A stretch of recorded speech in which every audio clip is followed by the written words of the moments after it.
Hello दोस्तों, जय हिंद। आज का चैप्टर सिंधु घाटी सभ्यता हड़प्पा सभ्यता से संबंधित है। दोस्तों, ये हिस्ट्री का बहुत इंपॉर्टेंट चैप्टर है।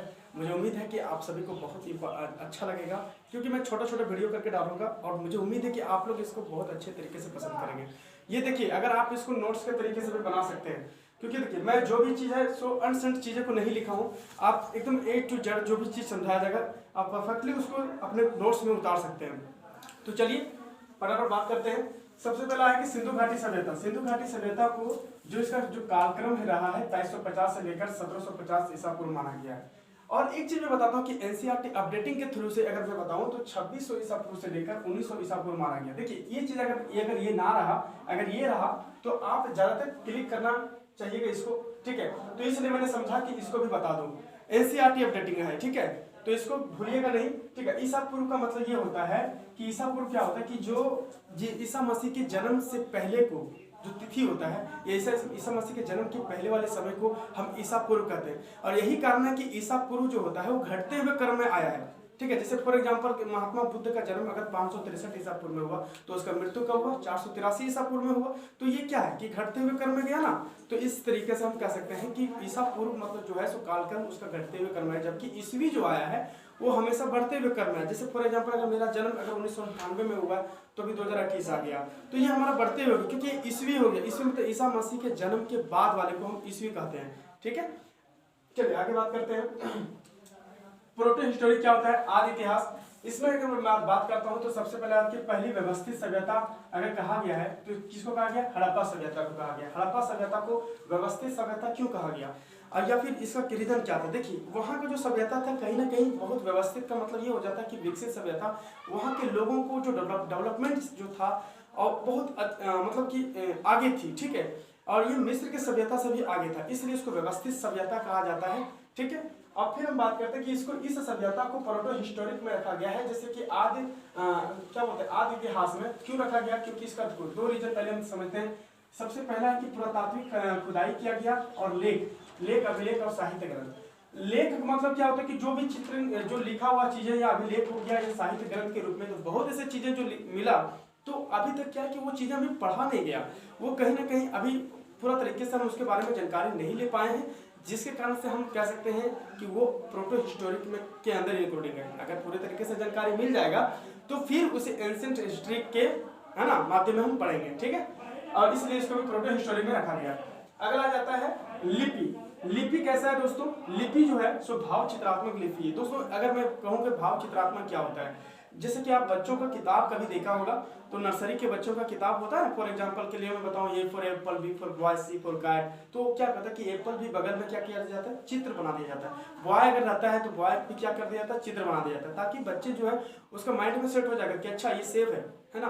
अगर वो अंग्रेजी नहीं भी जान रहा है तो वो क्या करेगा? अपना माइंड में सेटअप कर लेगा चित्र को देख के। इसी प्रकार से सिंधु घाटी सभ्यता में जो लिपि थी वो भाव चित्रात्मक लिपि थी। बहुत ज्यादा इंपॉर्टेंट क्वेश्चन बनता है, इससे पूछा जाता है कि सिंधु घाटी सभ्यता में लिपि जो थी कैसी लिपि थी? तो भाव चित्रात्मक लिपि थी, ठीक है।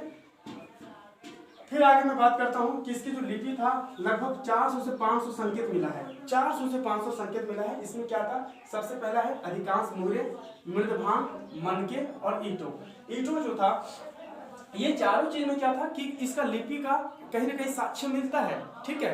और कहीं ना कहीं साक्ष्य क्या है? जैसे मान लो ईंटों में कुछ मिला, फिर मनके मतलब जेवर हो गया, ठीक है, मृदभांड हो गया, मुहर हो गया, इस सभी चीजें मिला, ठीक है। तो इसलिए इसको हम कह सकते हैं कि इसका जो था संकेत मिला था।